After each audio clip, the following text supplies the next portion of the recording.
Matalo katalo Samoa Entertainment TV mai pia ile amatano le fo ivayaso ai si mai pafonga. Wa toi taliu mai ma le manu malo le au malafoni po le vainga tamo mo e Samoa le sa awa i le tu unga na whaiai Amerika Samoa le vasa tolwai.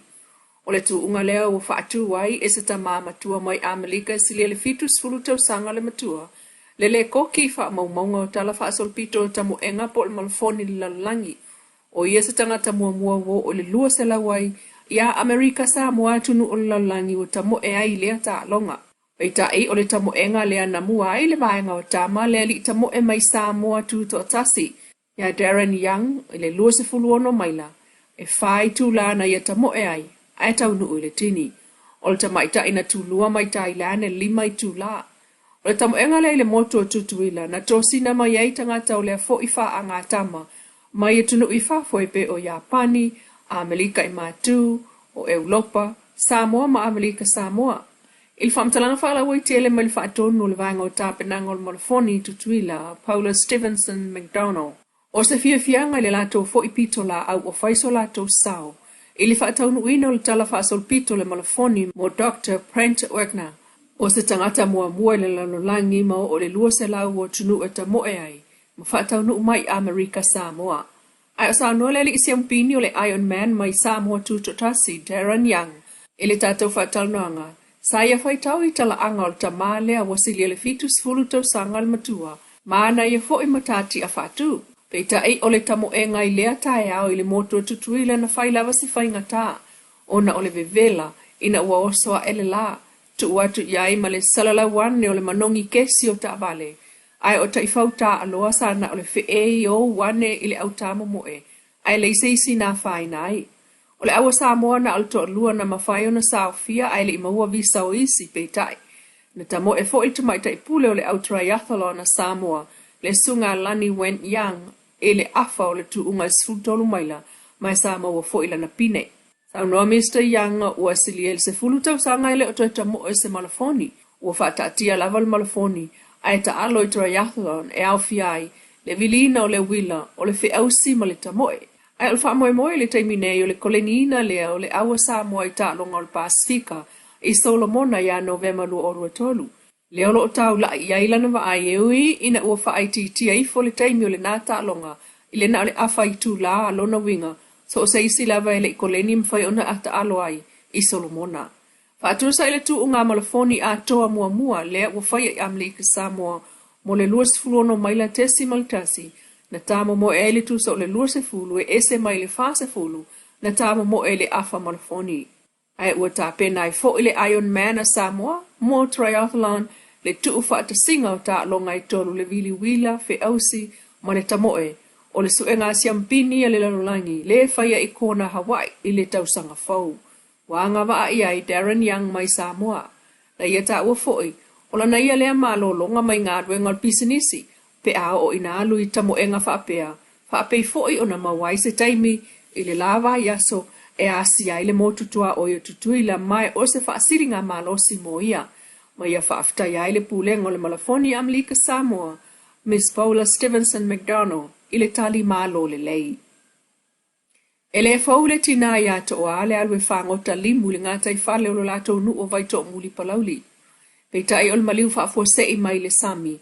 O moli mawina e lona tau ainga ina o tato fsingi e sa masalomia o le tatafe ma le loloto na malemo ai le tina e silia leono sfutau sangal matua. Ile moli maua lona tau ainga tato whaatalnoanga mai savai e maasani lava o na o tina o le nu e futi limu fua e ave whaatau le maketi. Ai o le lato whaiva i le aso na alu i le taimi, wa amata o na ngau atu le tai e le i pēle lei, ro whailava si lo loto le suatai.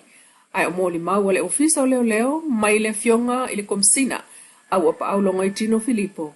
Wa te le ese senga o le tai i le si o le suasami, talu suinga o le tau wa fiali laulangi. Mai a wha amao nia le maliwa i o le tinalea mai vaito muli palau li savai. I le whai ungol vai aso i ona tua ma sa whai e su e ngā leo. E mamoli e tuai ma wha mai senga a talafo o lau li tio polinsia. I le whanau ai o a inga wha anonoa ona o le maliu wha fuasei ai o le tina. Tala toi tuli loa wa tu ila so sufa o kuso E tula iai le aveta vale lea na fua ili mali ul tama lima tasi tusanga ili fai ungol vai so taluai mai faleata.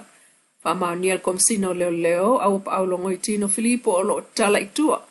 Tama ita ina afiai pe na mafua ili fa lave ai ua molia ili aveta vale fata mala pa fua ili maliu. Tawa fo el komsina ili itele ni susu enga na faya ele ofisa ina ua mautino atu o le tama na fua le maliu ono se fa lave tau ta vale. Ele o tu ua lava le fa tuanga fai pea mo aveta vale ia tau tuana le saunga le mu. Ele ngata o oe lava ia. Ai o lo wha moe atu fo ia te oe le saunga le mu o lau pāsese ai maiso tangata whiwa i lunga o le awala. A veta amale, male wha au tauta. E tolu leo Samoa le na filo ai lea o ngalto lusu wha leo mai le UN Asia Pacific members e awhi ai ma leo mai Sri Lanka, Nepal, Mongolia, Solomon Islands, Vanuatu, Kiribati, Tuvalu, Australia, Mafiti. Lea o ngai si tia ili tūlanga aloa ia o taitai leo. Mai ua wha upopo e nei le tolu fau lea ua wha au umai ai. Alem tanga luenga o leo Samoa a vea ma UN Certified Trainers. O ta ua le ofisa o leo o le afso soani tele le nei tolu le whainga o tole ninga mo mission o le file mua malo au whatasi. Ili tūlangi le nei o Asia mo le Pasifika. Mai sa langolangoina e le ofisa o le umpasa Amerika i suva i fiti. Ma le vaenga o le misiona o le file mua malo au fatasi. Tali malo ai, le ofisa o leo a fiti. O leo Samoa ufa au umaili na onga, e au fiai Sergeant Mapsanga Shebert, Sergeant Tuifao Luatua, Makobro Tunganga Star Wars. Nisi o tala men whaamsinonga il waya sonte nei, le whaama amulu ese ai leo le tamaita ilo ia ia mire lui. Mai le avea ai o ia malo ia e whaau ua le mata upu a king fai popopo o malele Paulo. I lunga o le whaamasinoga mawalunga i le vai aso na te anei. O le tamaita ia mire lui sa tofi atu i lalo le poloka lami ale malo. Lea i totongi ia le malo lo ia mo e le nga fatia o na totongi se lo ia. Peitai, o lea wate ena le tamaita i lo ia le tula ia i avea malo ia malele Paulo. Ma inate le i whailo mai se mafua ango lona sangari esi. A ise ripoti mai le Samoa Glopo. Sa whailoa e malele i lunga le whaamisinonga mawalunga. O ia na te le tali tonu ina lavalo ia Samoa, ma ele aise la whisota inga le lei ma mira lui, ma olo o tamu whai fo ili tamaita ilo ia e whaasaini ia. A ele aise whaamalamala matu ia te ia o ia vaenga. Whailoa fo ia malele, o lo o ia mana o pea ise lo ia mai fafo, ona ua ia le tali tonu ina lavalo ia i Samoa nei. E tai o lea watu ina mai ele whionga le whaamisina ia Vui Nelson, se la pata inga muli ia malele Paulo. O le tolonga muli leo lana mata upu. Pe mawasana lo ia mai fafo pe lea i foi. O le ato lau lava le whai unga lana whaamisinonga. I le aso lua solo walu le masinei. O sa titoa le sia fio anga o Samoa na moni mawina leo mai whaatasi o na li ima whai pule. Tina amta maita i talavou mawhana we wa ili se metutia. E whawha waise tonga fiti e tape e se aile anga sawa mai aingo le nuu. O le nuu lea i talawhatai sa e upolu e silia le lima se lau tangata o lo o lalam papa awai. Il whamtalanga alo ia mai li tō manga. O le silia nuu o lo tau la mua la vai ngā ruenga whaasolo o whaia nei. Ma le sosu e ngā le University College of London. Moni mōli mau e tonga fiti mwha aititi ai sa wanga whaasanga i tamaita i mawhanau.